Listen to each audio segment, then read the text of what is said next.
सोलापूरच्या बार्शी तालुक्यातील फटाका कारखान्याला आग, मालकाला बसला मोठा आर्थिक फटका। लोकसभेप्रमाणेच विधानसभेत देखील भाजपाबाबत नाराजी दिसेल, नवनिर्वाचित खासदार भास्कर बगरे यांची प्रतिक्रिया।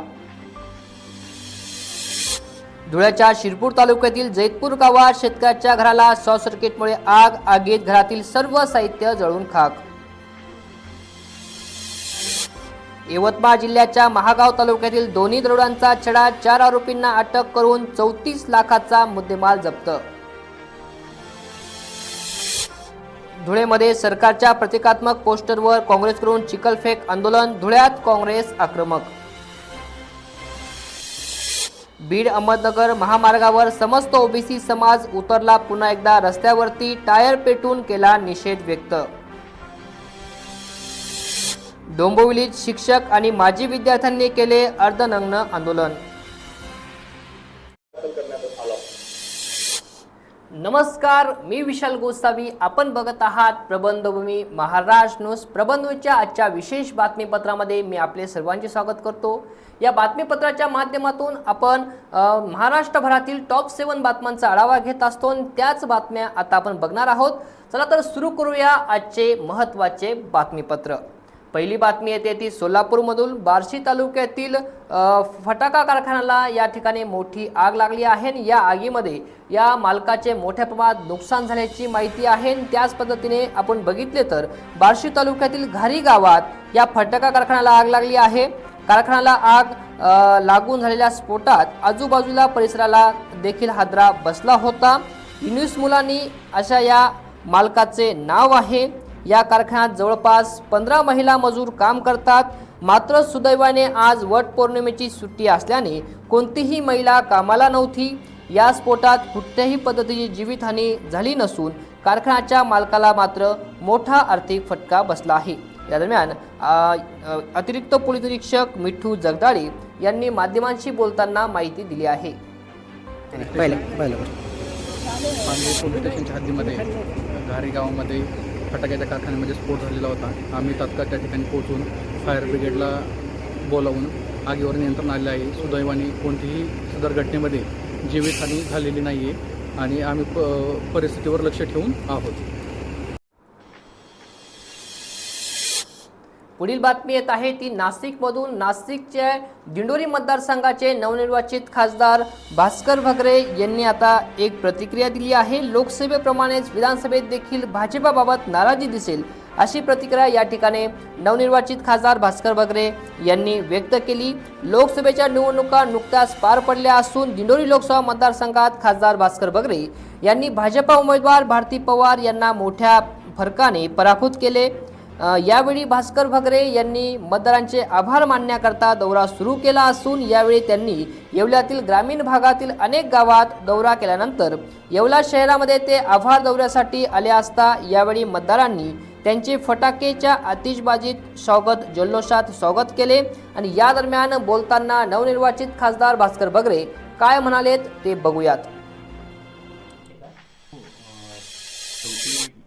शिक्षक मतदारसंघ आहे, त्या ठिकाणी फार राजकीय गोष्टी चालतात असं मला नाही वाटत। कारण शिक्षक हा एक सुजाण मतदार असलेला हा मतदारसंघ आहे आणि त्या ठिकाणी जे महाविकास आघाडीचे उमेदवार आहे तर शेवटी त्यांना किंवा त्यांचं म्हणणं मला वाटतं अनेक वर्षाचे गोपाळराव गुळवे दादा असल्यापासूनचे संबंध आहे आणि त्यामुळे तो दिला असेल असं मला वाटतं।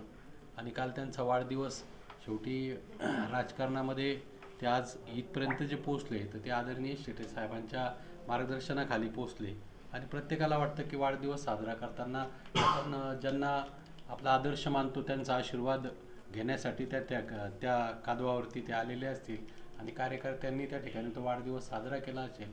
त्यामुळे वाढदिवसाचा कार्यक्रम झाला असं काही म्हणण्यापेक्षा आशीर्वाद घेण्यासाठी ते आले असतील असं मला वाटतं। निवडणुका आता त्यांनी त्यांचं काम महायुतीचे वतीने होते, ते काही प्रचारामध्ये आमच्या कुठे सक्रिय नव्हते, त्याच्यामुळे असं काही म्हणणार नाही। अचानकपणे आम्ही प्रचाराच्या निमित्ताने गेलो होतो आणि प्रचाराच्या निमित्ताने गेल्यानंतर माझं भाषण चालू असताना त्यांची एंट्री झाली। ते येत नव्हते, परंतु माझं भाषण संपल्यानंतर आता सगळं संपलेलं आहे आता बसायला काय हरकत नाही आणि शेटे साहेबांनी बी त्यांना बोलवलं आणि शेवटी शेटे साहेबांसारखा माणूस बोलवतोय आणि म्हणून ते बसले. परंतु समोर बसलेल्या कोणीतरी तो फोटो व्हायरल केला, नाहीतर तसं काही माझ्या माहितीप्रमाणे तर नव्हतं. शेवटी मतदार बंधू भगिनींच्या मनामध्ये काय होतं त्यांनी त्या लोकसभेच्या निवडणुकीमध्ये दाखवलं आहे. आणि त्यामुळे आजही आपण बघतो की कोणत्याही प्रश्नाला, शेतकऱ्यांचे प्रश्न असतील किंवा समाजामध्ये वेगवेगळे घटक आहे, या घटकांचे प्रश्न केंद्र सरकार म्हणा किंवा त्या BJPचं केंद्र सरकार आहे, राज्यामध्ये BJPची सत्ता असताना सोडवलेले दिसत नाही. आणि त्यामुळे मला खात्री आहे की नक्कीच मतदारसंघामध्ये विधानसभेला सुद्धा असंच वारं राहील. कारण शेवटी लोकांच्या मनामध्ये तीव्र भावना या लोकसभेला दिसल्या आणि त्याच भावना विधानसभेला दिसतील असं वाटतं. आता शेवटी संसदेमध्ये पुढील बातमी येत आहे ते धुळे जिल्ह्यातील शिरपूर तालुक्यातून.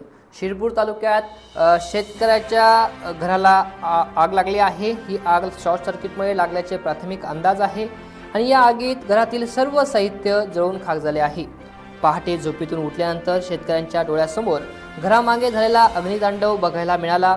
घराच्या मागील बाजूस आलेल्या पत्राच्या शेडला अचानक आग लागल्याने 2 ट्रॅक्टर, ट्रॉली, मोटरसायकल, 4 चाकी वाहन, गहू, मका, कापूस यांसह शेती उपयोगी साहित्याची राख रांगोळी झाली आहे.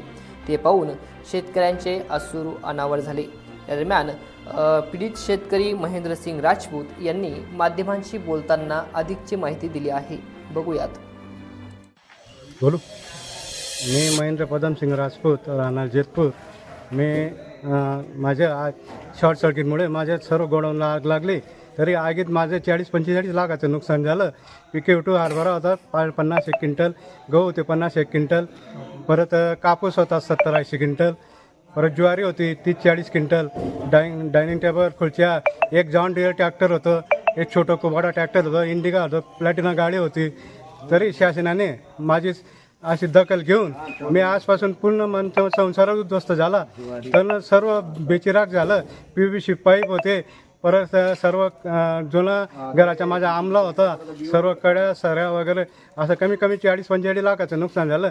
तरी साहेबांनी, मी एक अपंग असून माझ्या याची दखल घेऊन तरी सहकार्य करावं हे म्हणजे शासनाला विनंती करतो. आजच माझा संसार उद्ध्वस्त झालेला आहे. बस एवढी.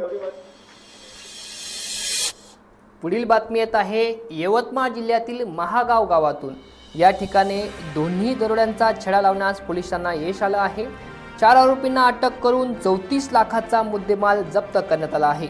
महागाव तालुक्यातील चिल्ली इजारा येथील दरोडा टाकून 33,50,000 व खडका फाटा येथून 16 क्विंटल मासे पळवून नेले होते. या दोन्ही प्रकरणाच्या छडा लावण्यात पोलिसांना यश आले आहे. चिल्ली प्रकरणात 3,87,000ची रोकड जप्त करण्यात आली आहे, तर मच्छी चोरीत 30,58,500 रुपयांचा मुद्देमाल जप्त करण्यात आला आहे. प्रवीण धोत्रे, वय वर्ष 28, राहणार कोळीटेंबे, तालुका महागाव. शिवाजी शेळके, वय वर्ष 30, राहणार माळेगाव, तालुका कळमनुरी यांनी चिल्ली येथील दरोडा प्रकरणात, तर मोहम्मद कुतुबीन, वय वर्ष 26, राहणार नांदेड, अशफ खान परवेश खार, वय वर्ष 27, राहणार नांदेड यांना मासोळी वाहन चोरी प्रकरणात अटक करण्यात आली आहे. या दरम्यान अधिकची माहिती देताना यवतमाळचे पोलीस अधीक्षक डॉक्टर पवन बनसोड यांनी अधिकची माहिती दिली आहे. बघूयात. रात्री दरम्यान पोलीस ठाणे महागाव हद्दीतील ग्राम चिल्ली इजारा गोकुळवाडी शेतशिवारात राहणारे संतोष कुमार मनोहर पांडे यांच्या घरी अज्ञात 6 ते 7 आरोपितांनी संतोष कुमार पांडे व त्यांचे कुटुंबीय यांना मारहाण करून दरोडा टाकला होता व नगदी रक्कम व सोन्या चांदीचे दागिने असा एकूण 33,50,000 रुपयाचा मुद्देमाल जबरीने चोरून नेला होता. सदर प्रकरणी संतोष कुमार पांडे यांनी दिनांक 9/6/2024 रोजी पोस्टे महागाव येथे तक्रारीवरून आरोपीविरुद्ध अपक्रमांक 388/24 कलम 397 भादवीप्रमाणे गुन्हा दाखल करण्यात आला होता. यामध्ये आपल्या यवतमाळ जिल्हा पोलीस दलांच्या विविध टीम, महागाव पोलीस स्टेशनच्या टीम आणि त्याचबरोबर आपल्या यवतमाळ LCBच्या सगळ्या टीम काम करत होते.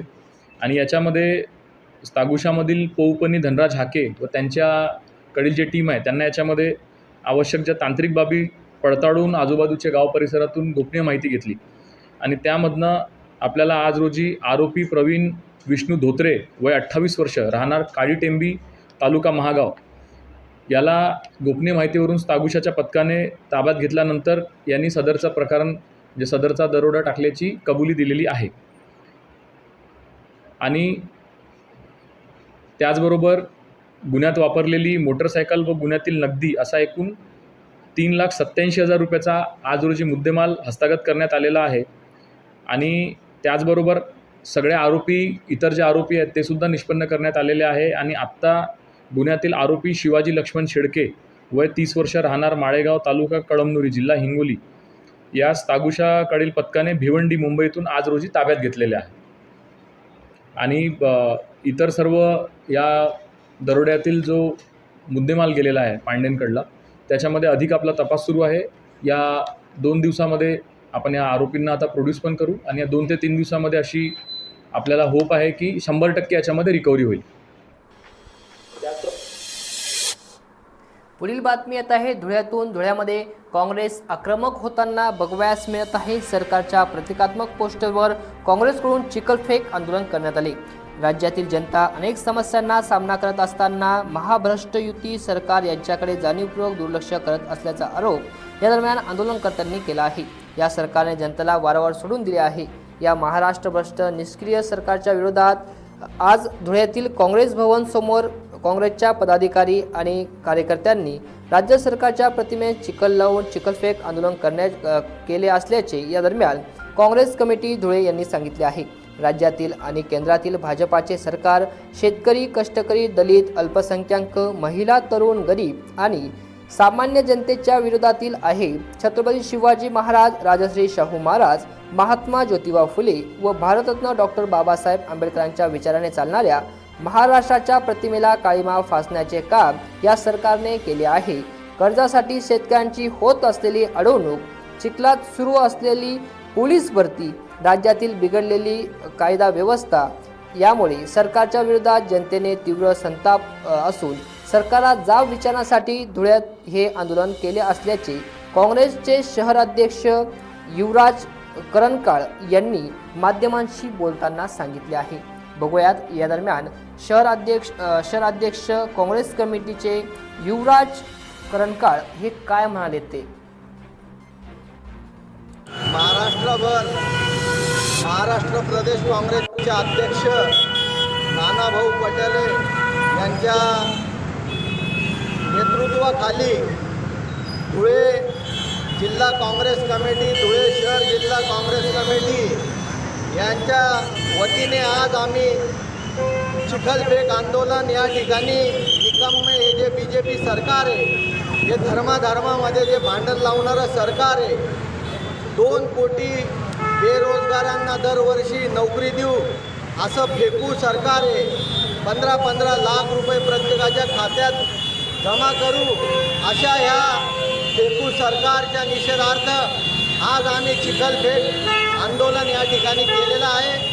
आपल्याला मी सांगू इच्छितो माध्यमांच्या ह्याच्यातनं या BJPने धर्मामध्ये भांडणं लावले. या BJPला भगवान श्रीरामाने सुद्धा माफ केलं नाही. अयोध्यामध्ये BJPचा उमेदवार पडून गेला, चित्रकूटमध्ये BJPचा उमेदवार पडून गेला, नाशिकमध्ये BJPचा उमेदवार पडून गेला, रामेश्वरमध्ये सुद्धा BJPचा उमेदवार पडून गेला. म्हणजे भगवान रामाला सुद्धा मान्य नाही. हे रामाच्या नावाने, धर्माच्या नावाने, देवदेवतांच्या नावाने हे जे कृत्य ह्या BJPचं चालू आहे. आपण बघितलं असेल, नरेंद्र मोदी पंतप्रधान जरी झालेले असले तर रडून पुडून झालेले पंतप्रधान आहेत. ते 6व्या फेरीपर्यंत मागे होते. म्हणजे त्यांनी पंतप्रधान राहायची सुद्धा त्यांची लायकी नाही. त्यांनी तर राजीनामा देऊन दिला पाहिजे. राहुल गांधी हे 2 ठिकाणच्या याच्यातनं उभे होते, इलेक्शन लढवत होते. ते किती मार्जिनने निवडून आले हे आपण बघा. आणि आमचा गोवाल पाडवी नरेंद्र मोदींपेक्षा जास्त मतांनी निवडून आलेलं आहे. आम्ही काँग्रेस पक्षाच्या वतीने या BJP सरकारचा निषेध करू. पुढील बातमी येत आहे ती बीडमधून. बीडमध्ये पुन्हा एकदा ओबीसी समाज आक्रमक झालेला आज पुन्हा एकदा बघवायस मिळाला आहे. बीड जिल्ह्यात ओबीसी समाज आक्रमक झाला आहे. बीड अहमदनगर महामार्गावरील धामणगाव येथे समस्त ओबीसी समाजातील महिलांनी रास्ता रोको मध्ये मोठ्या प्रमाणात सहभाग नोंदवला.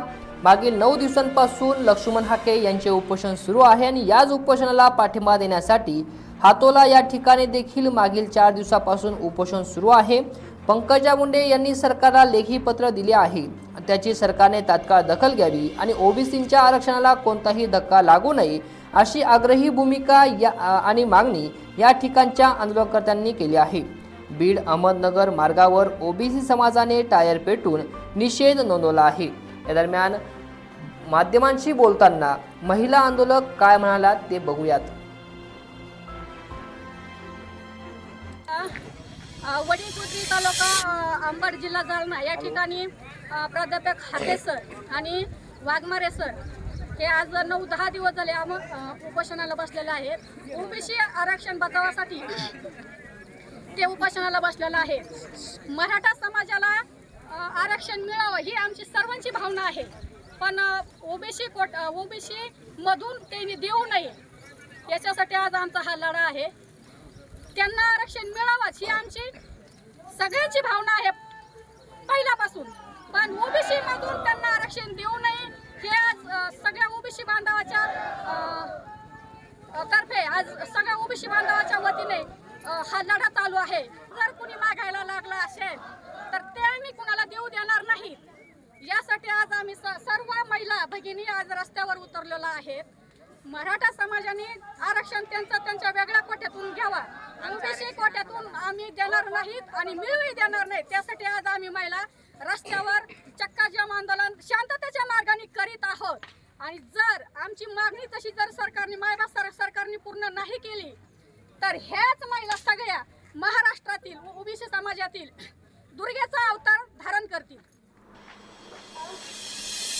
पुढील बातमी येत आहे कल्याणमधून. डोंबिवलीत शिक्षक आणि माजी विद्यार्थ्यांनी या ठिकाणी अर्धनग्न आंदोलन केल्याची बातमी समोर येत आहे. बघूयात ही बातमी काय आहे. डोंबिवलीत पेंढरकर महाविद्यालयाच्या शिक्षक आणि माजी विद्यार्थ्यांनी अर्धनग्न आंदोलन केले आहे. विद्यालयाच्या प्रशासनाविरोधात हे आंदोलन केले आहे. महाविद्यालय प्रशासनाकडून पेंढरकर महाविद्यालयात विनाअनुदानित करण्याचा प्रयत्न सुरू आहे.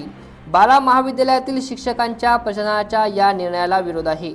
महाविद्यालय प्रशासन शिक्षकांना काम करू देत नाही, एका वर्गात बसून ठेवतात असे यावेळी विद्यार्थी आंदोलकांनी सांगितले आहे. 14 जूनपासून शिक्षक विविध प्रकारे आंदोलन केले जात आहेत. दरम्यान विद्यार्थी आंदोलनकर्ते सोनू सुरवसे यांनी अधिकची माहिती या दरम्यान दिली आहे. बघूयात.